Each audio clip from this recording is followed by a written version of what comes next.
Pikirin perkara di atas, bicara gini. Jangan enak-enak aja ngikutin kepuasan duniawi, kenikmatan dosa. Memenuhi keserakahan kita. Pikirin, Tuhan berkenan gak saya kerja kayak begini? Tuhan berkenan gak saya hidup seperti ini? Yang bekerja, miliki tujuan yang lebih besar dari sekedar mencari uang. Mari, pikirin bagaimana usahamu bisa jadi berkat buat banyak orang. Bagaimana pekerjaanmu bisa menolong perusahaan di mana kamu bekerja. Yuk, jangan cuma mikirin, wah handphoneku udah payah nih mau ganti yang baru nih. Wah sepatuku udah jelek nih mau ganti baru. Mikirinnya perkara yang boten-boten. Yang duniawi, kurang keren nih. Cuma segini harus beli yang lebih mahal lagi. Apa sih? Rumah segini kekecilan nih, cari yang lebih gede lagi. Saya kasih tahu, berkat Tuhan mengikutimu. Tidak perlu kamu kejar, asalkan kamu fokus perkara-perkara di atas.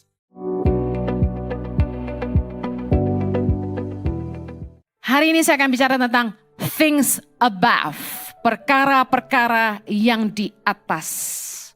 Kolose 3 ayat yang kedua, kita baca sama-sama.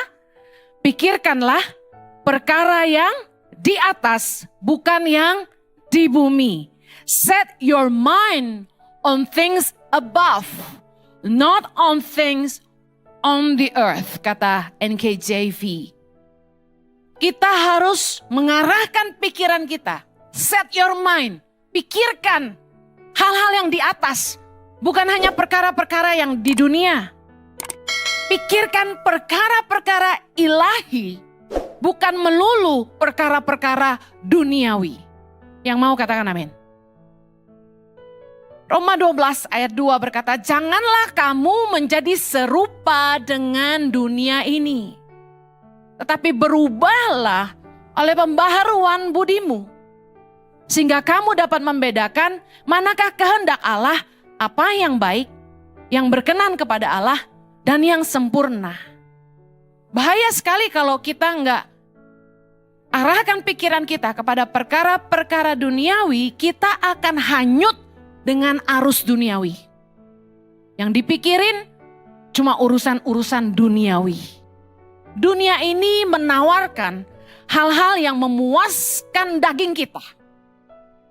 Memuaskan hawa nafsu kita. Kenikmatan akan dosa. Kenikmatan akan perkara-perkara daging. Kita kalau ngikut arus dunia, kita akan tenggelam dalam keserakahan. Keinginan akan kekayaan, kenikmatan dunia yang gak ada habisnya. Yang pada akhirnya menenggelamkan kita dalam kebinasaan. Ingat waktu Yesus dicobai di padang gurun dalam Matius 4. Yang ditawarkan oleh iblis, semuanya kenikmatan dunia. Roti bicara keinginan perut. Keinginan mata, semua yang kita lihat di dunia akan diberikan pada Yesus. Yang ketiga tentang keangkuhan hidup. Bagaimana Yesus harus ditantang untuk menjatuhkan diri di bubungan bait Allah. Malaikat akan tatang dia dan tidak akan jatuh karena dia anak Allah. Bicara keangkuhan hidup. Lukas 9 ayat 25, Yesus berkata begini. Apa gunanya seorang memperoleh seluruh dunia, tetapi ia membinasakan atau merugikan dirinya sendiri?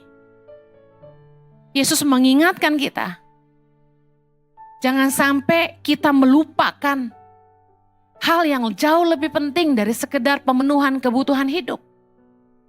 Kalau fokus hidup kita hanya mengejar keinginan duniawi, dari kecil kita sudah dididik untuk sekolahlah kamu supaya kamu besok jadi orang sukses, jadi orang kaya. Dari kecil kita mengkonotasikan kesuksesan dengan kekayaan. Makanya gak heran orang dunia sikat kanan, sikat kiri, yang penting dia naik ke atas. Untuk jadi kaya orang menghalalkan segala cara, sekalipun harus merugikan sesama. Karena dari kecil kita dididik bahwa tujuan hidup kita cuma jadi kaya. Ada orang tua di sini yang nggak bilang gitu sama anaknya waktu kecil. Sekolah sungguh-sungguh supaya kamu jadi orang. Sekolah sungguh-sungguh supaya kamu besok-besok jadi orang kaya. Saya sendiri pernah bilang sama anak saya, kalau kamu nggak mau jadi miskin, sekolah bener-bener. Sebenarnya kan bahasanya sama. Kita ngajarin anak-anak kita untuk jadi kaya. Kekayaan menjadi tujuan hidup. Kalau kita nggak ingat Tuhan, yang kita fokus tuh keinginan daging. Lapar, shopping, nyaman. Tapi Yesus berkata, apa gunanya seorang memperoleh seluruh dunia? Kaya bisa beli segalanya. Tetapi ia membinasakan atau merugikan dirinya sendiri. Apa yang Yesus maksudkan? Mari kita lihat dalam 1 Yohanes 2. Rasul Yohanes menulis begini dalam ayat 16. Sama-sama kita baca. Sebab semua yang ada di dalam dunia, yaitu keinginan daging dan keinginan mata, serta keangkuhan hidup, bukanlah berasal dari Bapa, melainkan dari dunia. Ayat 17. Dan dunia ini sedang lenyap dengan keinginannya, tetapi orang yang melakukan kehendak Allah tetap hidup selama-lamanya. Tahukah Anda bahwa kita punya Bapa yang baik? Tahukah Anda bahwa kita punya Bapa yang baik? Kok pelan? Tahukah Anda kita punya Bapa yang baik? Amen. Tahu nggak bahwa Bapa peduli sama kita? Bahwa dia tahu kebutuhan-kebutuhan kita? Bapak tahu apa yang kita perlukan? Bapak tahu kita butuh makan? Bapak tahu kita butuh pakaian? Bapak tahu kita butuh rumah? Bapak tahu kita punya kebutuhan pasangan hidup? Amin. Yang jomblo cuma satu. Kalau kita percaya kita punya Bapa yang baik, percayalah bahwa segala kebutuhan kita pasti dicukupi sama Tuhan. Amen. Saya pernah cerita, dan ini bukan bohong, bahwa saya tidak pernah berdoa meminta berkat-berkat dunia buat saya. Saya nggak pernah struggling berdoa gitu. Tuhan, pengen dong ganti mobil. Yang ini udah tua, nggak pernah. Nggak pernah sama sekali. Dari mulai Tuhan percayakan Avanza bekas, sukacita aja tuh. Sampai anak saya muntah melulu Jakarta Bandung, saya mulai mikir pengen ganti Innova, beli Innova bekas tuh. Begitu Innova bekasnya udah mulai ngereot, saya jual, jadiin DP, cicil Innova baru. Saya gak pernah struggling minta Tuhan berkati. Udah mulai aja dari apa yang ada gitu loh.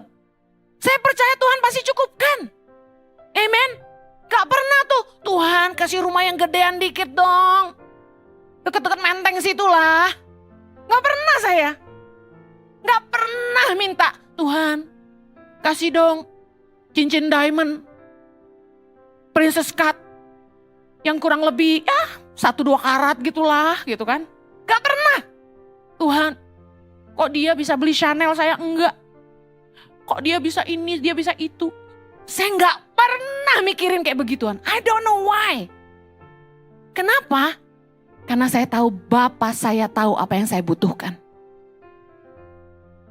Saya percaya kalau kita mengasihi Tuhan, apa yang mata kita nggak pernah lihat, apa yang kita nggak pernah pikirkan, apa yang nggak pernah timbul dalam hati, artinya kita nggak pernah inginkan. Apa yang nggak pernah kita dengar, Tuhan sediakan bagi mereka yang mengasihi Dia. Katakan amen. Saya selalu percaya itu. Makanya saya nggak pernah minta-minta berkat jasmani, karena saya tahu Tuhan pelihara saya. Tuhan cukupi semua kebutuhan saya. Mari jadi orang Kristen yang dewasa. Jangan minta duit melulu. Jangan minta berkat melulu. Percaya firman Tuhan bahwa kebajikan dan kemurahan akan mengikuti kamu seumur hidupmu. Amen. Bahwa Tuhan akan memerintahkan berkat-Nya atas lumbung-lumbungmu. Percayalah bahwa Tuhan akan memuaskan hasrat kita dengan kebaikan. Pegang janji firman Tuhan, makanya penting baca firman. Kita nggak perlu nangis, Tuhan, rekening tinggal 500.000. Besok mau ke gereja naik angkot, Grab juga udah berapa? Gak usah. Mengucap syukurlah. Katakan gini, Tuhan tahu apa yang saya butuhkan. Saya gak akan pernah kekurangan. Amen. Gak perlu doa-doa yang bocai-bocai kayak begitu. Apalagi yang gak penting-penting. Tuhan, cicilan yang tas Chanel ini belum lunas. Gimana mau beli Hermes yang itu? Gak genah banget doanya. Bosen aku sama pacar yang ini. Dia rada kere biarpun ganteng sih. Gak usah doa yang aneh-aneh gitu. Kita tuh harusnya jangan mikirin perkara duniawi terus gitu loh. Pikirin perkara-perkara di atas. Apa sih perkara-perkara di atas? Saya mau ulangi ayat 17 tadi bilang gini, dunia ini sedang lenyap dengan keinginannya. Tetapi orang yang melakukan kehendak Allah tetap hidup selama-lamanya. Jadi apa itu perkara di atas? Apa yang mesti kita pikirin? Nomor 1, apa kehendak Tuhan untuk saya? Apa rencanamu Tuhan buat saya? Saya suka lagu itu loh. Yang sungguh indah yang kau pikirkan tentangku. Satu waktu nyanyi lagu itu tuh kayak saya langsung nangis banjir-banjir. Pertama kali saya dengar lagu ini saya lagi pelayanan di Sydney. Sungguh indah yang kau pikirkan tentangku. Tak terselami bagiku. Saya langsung diingetin, ya ampun bocah ini. Gak dianggap keluarga. Ditelantarkan orang tua. Gak berharga. Sama pemimpin aja gak dianggap. Sama teman-teman dihina. Saya ini kenyang penghinaan dari kecil. Dipandang rendah sama teman-teman. Karena saya dulu sekolah kuliah di Australia sambil jualan kue di depan gereja. Dipandang rendah, ada teman yang selalu menghina saya. Sekarang dia juga jadi hamba Tuhan. Kok saya dinyek-nyek terus sama keluarga, selalu heran tampang saya ini mengundang penghinaan. Benar, kenyang saya tuh dihina orang. Cuma sekali aja saya belum pernah diludahin orang di muka. Jadi waktu itu saya sadar betapa Tuhan mengangkat saya, mempermuliakan saya terharu. Kok bisa Tuhan mikirin segini hebatnya buat saya? Orang yang ngelahirin saya aja gak mikirin saya begini gitu loh. Percaya gak bahwa Tuhan itu punya rencana yang sangat mulia bagi hidupmu? Percaya gak bahwa Tuhan itu gak sekedar lahirin kamu di dunia ini ceprot, oe. Lahir, besar, makan, tidur, sekolah, kerja, kawin, punya anak, punya cucu, terus mati. Selesai. Ngenes banget. Kalau kita percaya hidup kita gitu doang. Kamu harus percaya. You have to believe. There will be something more for me.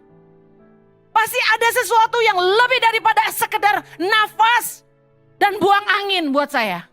Kasarnya gitu kan. Masuk keluar. Pasti ada yang lebih besar yang Tuhan sediakan bagi saya. Pasti ada rencana yang lebih hebat yang Tuhan sudah rancangkan buat hidup saya. Jangan percaya bahwa kamu punya Tuhan yang cuma ngasih kamu nasib. Ya, hidup yang ngene-ngene wae. Mangan turu mate. Kawin punya anak, duwe cucu, is dead. Enggak gitu. Kok jadi Jawaan? Karena baru pulang dari Jawa. Kita harus percaya kita punya Tuhan yang punya rencana buat hidup kita. He made you for a purpose. Tuhan menciptakanmu untuk sebuah tujuan. Mazmur 139 ayat 16. Kita baca sama-sama. 3, 2, 1. Matamu melihat selagi aku bakal anak. Dan dalam kitabmu semuanya tertulis hari-hari yang akan dibentuk. Sebelum ada satu pun daripadanya. Baca ayat ini jangan berhenti. Multimedia stay there. Lihat. Mata Tuhan melihat Henny, sebut namamu. Selagi aku bakal anak. Dan dalam kitabnya Tuhan, semuanya tertulis. Wow. Hari-hari yang akan dibentuk sebelum ada satu pun daripadanya. Anda percaya Tuhan punya rencana buat hidupmu? Wow. Anda harus percaya itu. Jangan yang dipikirin terus-terusan, aku mau begini. Aku mau begini, aku mau begitu. Mau ini itu banyak-banyak sekali. Udah kayak apa? Doraemon nih. Kita udah kayak Doraemon. Aku ingin begini, aku ingin begitu. Ada lagu di zaman dulu yang berkata, I did it my way. Ini aku mau, yang ini aku mau begini, mau apa? Up to me. No. The Creator knows the purpose for His creation. Tuhan tahu apa yang Dia mau buat ciptaannya. Memikirkan perkara-perkara di atas, perkara ilahi, bicara tentang kita peduli apa yang Tuhan pikirkan tentang kita. What you want from me, Lord? Anda tahu doa yang dikatakan dalam doa Bapa kami, datanglah kerajaan-Mu, jadilah kehendak-Mu di bumi seperti di sorga. Artinya apa? Kerajaan Allah bicara soal ini. Tuhanlah Raja dalam hidup kita. Dan kehendaknya paling penting buat kita. Let your will be done, Lord. You are my master. Yuk cari tahu. Apa sih yang Tuhan pikirin tentang kita? Mikirin perkara ilahi, perkara-perkara di atas itu. Gak cuma mikirin pacarmu mau apa, istrimu mau apa, anakmu mau apa. Pikirin apa yang Tuhan mau buat hidupku. Yang kedua, perkara ilahi yang lain seperti apa? Apakah Tuhan berkenan dengan hidup saya dan apa yang saya kerjakan? Ada lagu yang apa? Tuhan, ku mau menyenangkan-Mu, ya kan? Tuhan disenangkan gak dengan hidupku? Tuhan berkenan gak dengan apa yang aku lakukan hari ini? Pernah cek and recheck gak? Sepanjang kita jalanin hidup kita, apa yang Anda kerjakan hari ini dan di mana Anda hari ini? Apakah Tuhan berkenan Anda ada di situ? Kita seringkali jadi manusia super sungkan. Kita tidak bisa nolak orang. Kita sungkan berkata tidak. Kita tahu teman-teman tuh ngajak kita ke klub malam yang sebenarnya itu tidak sehat buat kita. Asap rokok merusak paru-paru kita. Teman-teman ngajak kita minum terus. Kita udah tahu kalau kita duduk sampai larut kita mabuk. Kadang-kadang kita sungkan sama teman. Teman-teman ngajak kita, apalagi kalau Anda liburan ke Thailand, bahaya. Laki-laki tidak baik sendirian. Diajak pergi ke yang No Hands Cafe. Tahu No Hands? Nggak boleh pakai tangan. Di situ ada yang suapin, di situ ada yang pegangin. Gawat, awas ya dicatat ya, nanti ke Thailand cari lagi. Kita sungkan nolak ajakan teman, tapi kita melukai hati Tuhan. Anda tahu kalau Anda nongkrong, saya orangnya suka ngumpul sama teman-teman seiman. Apalagi leader-leader di ICI dan Tangan Pengharapan. Saya senang, bukan gak senang. Tapi ketika Anda tahu, Anda tidur malam terus karena begadang terus itu gak sehat buat kesehatanmu, Anda pasti yakinlah Tuhan gak berkenan, amen. Anak saya kalau tidur malam terus saya marahin. Saya bilang sama mereka, jangan kamu pikir kamu sudah dewasa, kamu tidur seenaknya, mau jam berapa saja. Kamu gak bisa bilang sama mama, ini hidup-hidup saya, ini badan-badan saya. You cannot do that. Mereka gak bilang gitu, tapi saya kasih tahu. Karena begini, kalau kamu sakit karena begadang terus, itu masalah buat saya karena saya yang harus mengurus mereka. Kalau mereka sampai amit-amit sakit, saya yang mesti keluar uang dan ngurus mereka kan. Pelayanan harus dibatalin semua kan. Jadi kadang-kadang kita ini egois. Kalau istri sudah kasih tahu, "Pak, jangan tidur malam-malam, Pak. Pulang kerja, pulang ke rumah, makan malam, istirahat, Pak. Cerewet kamu. Laki-laki itu kerja, jangan diganggu. Pulang malam terus, minum terus sama teman-teman. Giliran kamu sakit, yang ngurus juga siapa? Mboe, bojoe. Yang ngurus istri, bukan tetangga. Tapi giliran dinasehatin gak mau dengar. Istri juga sama. Dibilangin suami, "Mah, jangan nonton drakor terus tuh, mata udah belekan tuh. Melotot terus liatin TV." Kan gak sehat. Gelap, terang dari TV, nonton dari pagi sampai pagi. Gak ada penguasaan diri. Suami gak diurus, anak gak diurus. Nge-grab terus. Kasian kan tuh. Dandan udah kayak artis Korea. Iya kan? Suaminya bilang, mana tahan Bu Heni, make upnya mahal. Baju gaya Korea tuh mahal Bu Heni, katanya gitu. Saya bilang kasihan Bapak ya. Dengerin, kalau matamu perlu sampai dioperasi amit-amit, jabang baby, yang keluar duit tuh sopo? Yang keluar duit tuh siapa? Suamimu. Giliran suami gak bisa nungguin di rumah sakit karena mesti kerja, dimarah-marahin. Gak peduli sama istri. Gak punya hati. Lah kalau suamimu ngurusin kamu, lah kapan dia kerjanya? Kita mesti bijaksana dengan hidup kita. Tuhan berkenan gak dengan gaya hidup Anda? Kerja gak jujur, nipu terus, kerja males, tapi pakai doa. Udah nyuri doa, Tuhan tolong luputkan, jangan ada yang tahu. Apa sih? Loh ada loh. Ada. Udah nipu orang.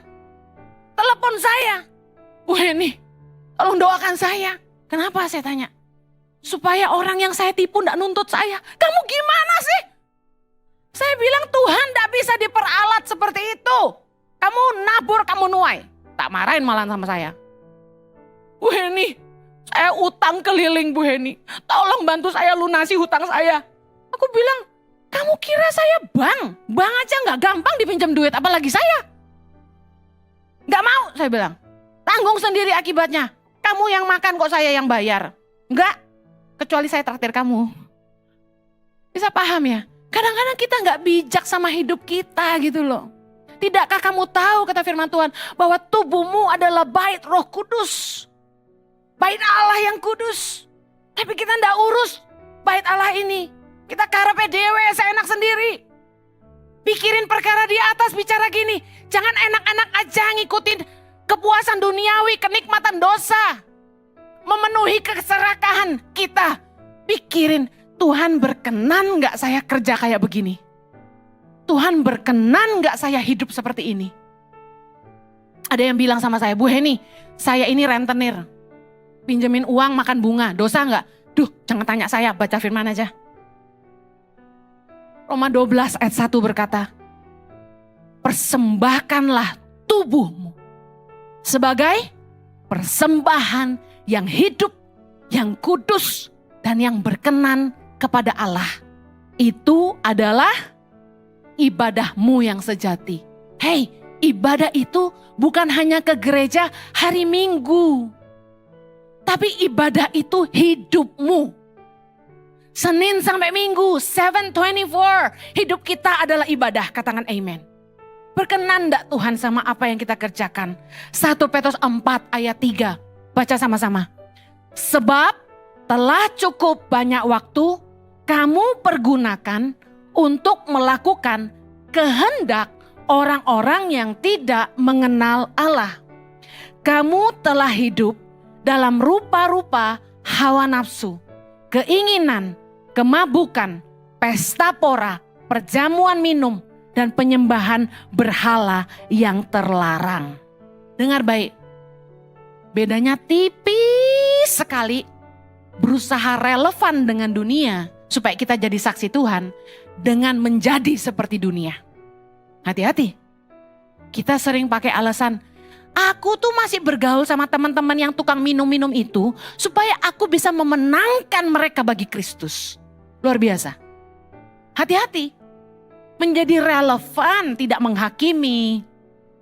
Berada bersama-sama dengan mereka seperti Yesus makan dengan para pemungut cukai. Dengan menjadi seperti mereka, itu dua hal yang berbeda.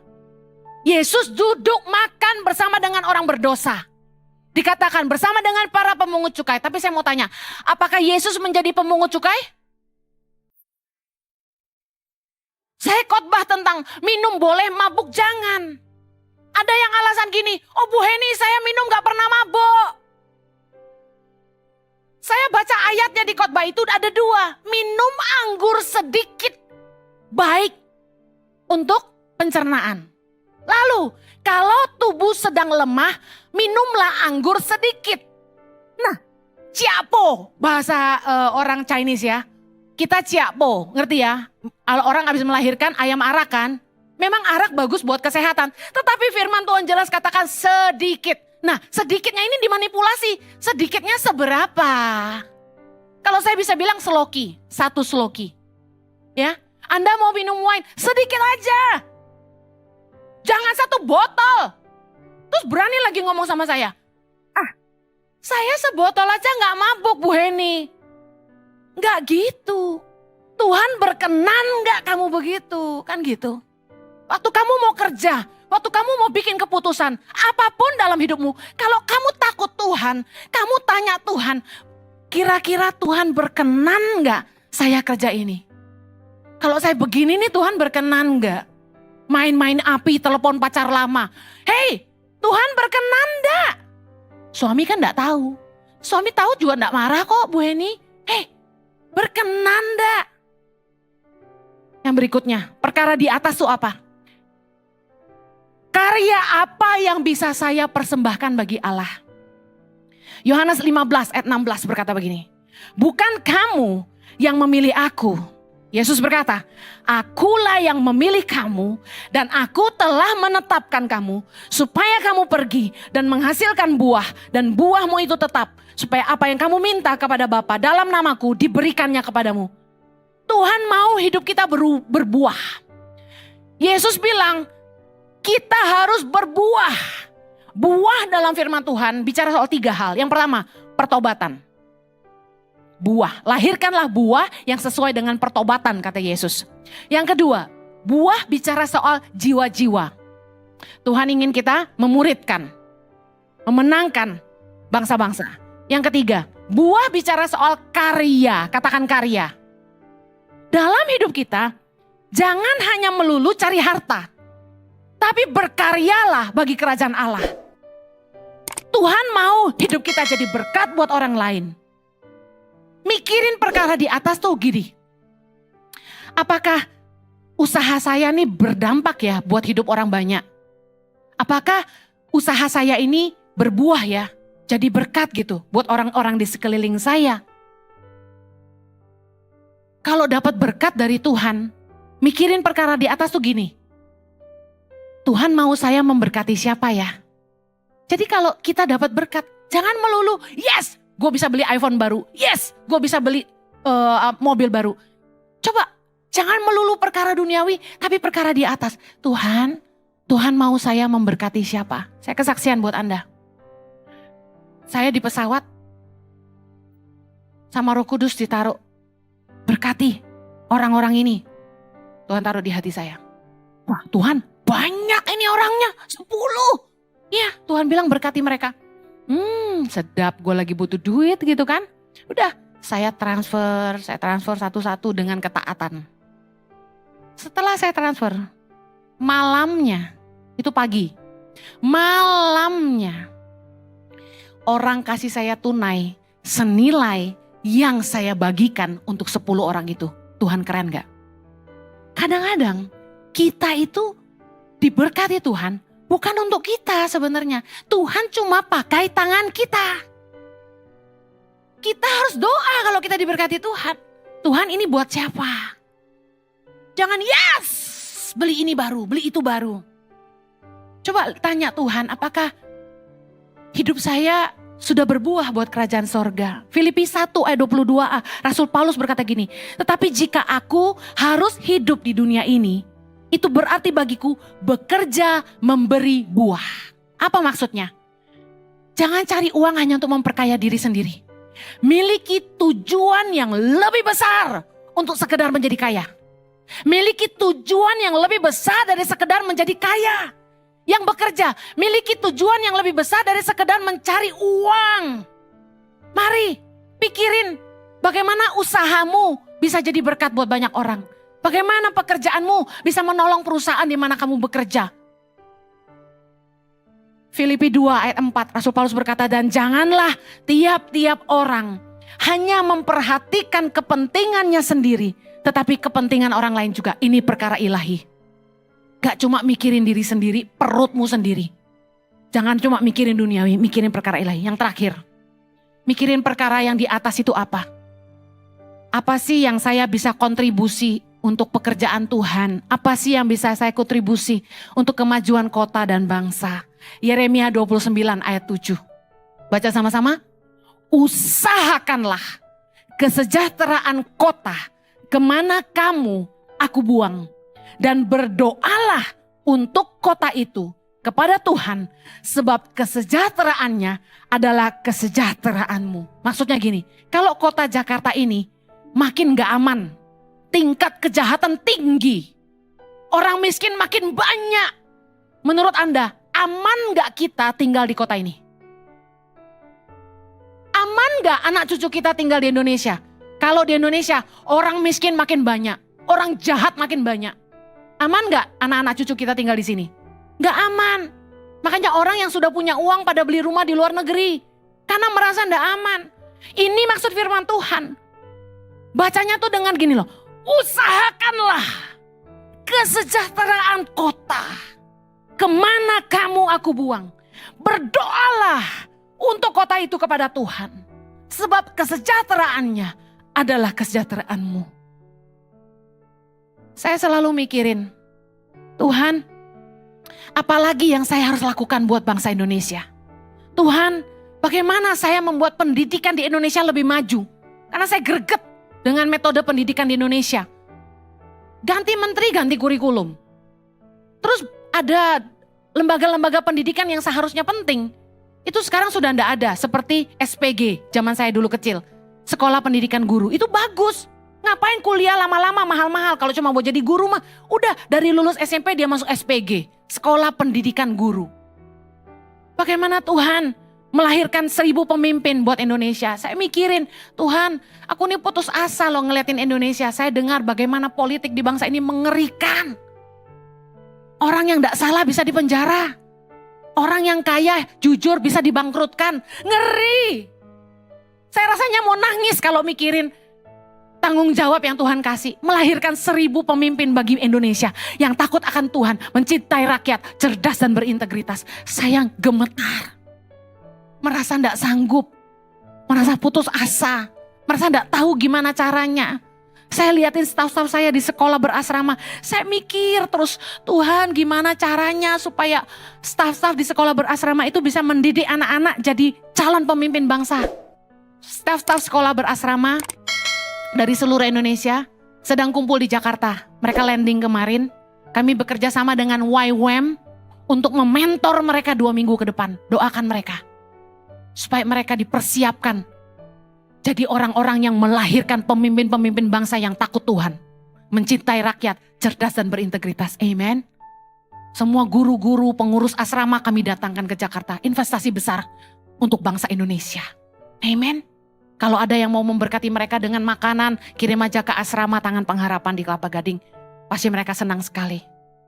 Kemudian, bagaimana menjawab kebutuhan guru di pedalaman-pedalaman Indonesia? Saya concern sekali.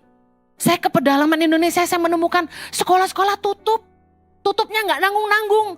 20 tahun aja. 8 tahun tutup, 12 tahun tutup, 6 tahun tutup, 4 tahun tutup. Anak-anak gak bisa baca tulis. Gimana cara kami tahu anak-anak itu gak ada guru? Kami pergi ke pelosok-pelosok dan masuk ke sekolah. Nomor 1 masuk ke sekolah. Dari luar bangunannya menipu. Wah, bangunan baru. Biasa ngabisin APBD. Tapi di dalam plafon udah bocor, lantai udah rusak, jendela udah pecah, toilet gak ada. Menipu. Guru tidak ada. Adapun 1 guru honor yang jarang masuk. Datang jam 11, pulang jam 1, makan Indomie dulu. Anak-anak kelas 5, kelas 6 SD yang notabene udah mau ujian. Dites baca tulis, gak bisa. Saya doa terus, Tuhan, saya lelah, saya makin tua.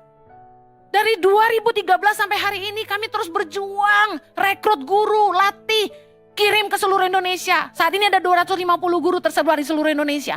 Saya pusing, Tuhan, gimana ya lebih sustainnya ke depan? Tuhan kasih hikmat. Kami rekrut anak-anak lulusan SMA dari berbagai daerah di Indonesia, dari Sabang sampai Merauke. Mereka diikutin tes. Tangan Pengharapan kasih mereka tes, kalau mereka lulus mereka diinterview, mereka lulus mereka ke Jakarta. Kami bikin Akademi Guru Tangan Pengharapan, bekerja sama dengan Universitas Terbuka. Kuliah 4 tahun, 1 tahun di Jakarta, 3 tahun di daerah. Mengajar sambil belajar.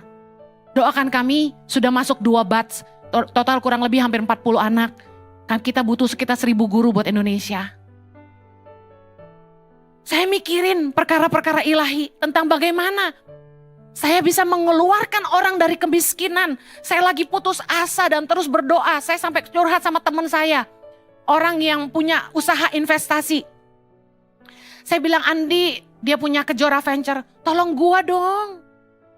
Saya pengen uangnya Yayasan Tangan Pengharapan yang kita pakai untuk peduli sesama itu nggak terus ngasih ikan. Kita rubah jadi kail. Yuk bantu saya pitching. Orang-orang yang susah itu kita kasih modal. Kita bina dari UKM-UKM kecil. Jadi pengusaha-pengusaha yang sudah punya usaha. Kita bina supaya mereka lebih besar lagi.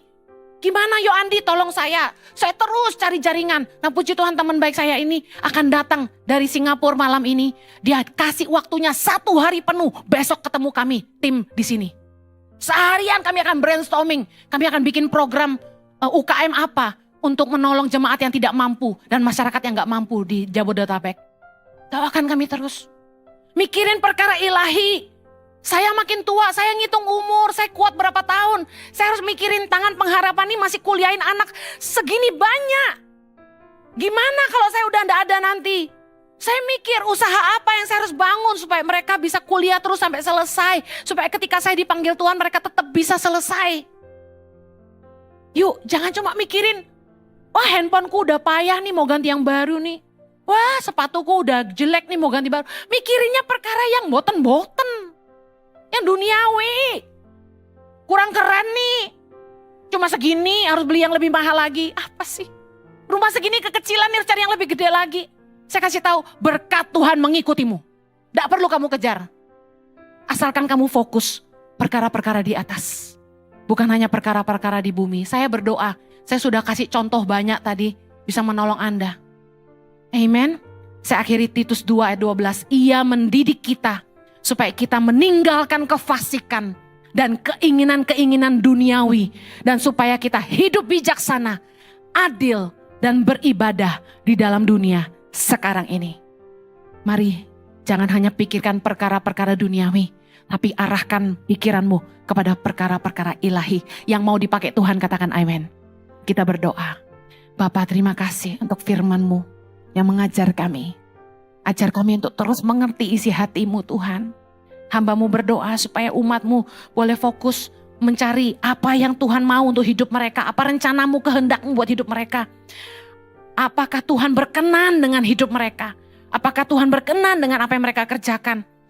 Dan apa buah yang mereka harus hasilkan dalam hidup mereka? Karya apa yang mereka bangun untuk kerajaan Tuhan? Dan apa yang mereka bisa kontribusikan untuk pekerjaan Tuhan dan kota dan bangsa? Berdoa mereka tidak cuma melulu mementingkan kebutuhan duniawi, tapi mulai memikirkan perkara-perkara ilahi. Kiranya Kristus selalu dipermuliakan dalam hidup kami. Di dalam nama Yesus, hamba serahkan umat-Mu ke dalam tangan-Mu. Yang telah menerima firman Tuhan sama-sama kita katakan, Amen. Have a blessed Sunday. I love you so much. Take care.